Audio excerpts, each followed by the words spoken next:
నిర్దేశించుకున్నటువంటి లక్ష్యంపై మనం ఫోకస్డ్‌గా ఉండకపోవడానికి ప్రధానమైన కారణం ఏంటంటే, మన శరీరంలోని 2 ఆత్మల మధ్య బ్యాలెన్స్ లోపించడం అండి. ఆ 2 ఆత్మలలో ఒకటి శారీరక ఆత్మ కాగా మరొకటి మానసిక ఆత్మ. మరి ఈ రెండింటి మధ్య కాస్తో కూస్తో బ్యాలెన్స్ వచ్చి మనం సక్సెస్ కావాలి అంటే రెగ్యులర్‌గా మనం ఏం చేయాల్సి ఉంటుంది అంటే యోగాతో పాటు మెడిటేషన్. అందుకే ఇటీవలి కాలంలో ఐక్యరాజ్య సమితి ఈ రెండింటిపై ఎక్కువ దృష్టి కేంద్రీకరించింది.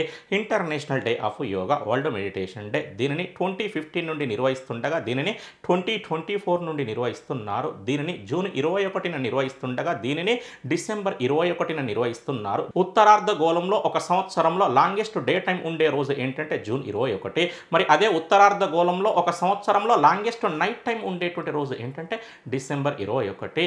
నెక్స్ట్ అండి, మరి 2025 సంవత్సరానికి గాను ఇటీవల పద్మశ్రీ అవార్డును దక్కించుకున్నటువంటి విదేశీ ముస్లిం మహిళా యోగా ట్రైనర్ ఏ దేశానికి చెందిందో కామెంట్ సెక్షన్‌లో కామెంట్ చేసేటువంటి ప్రయత్నం చేయండి.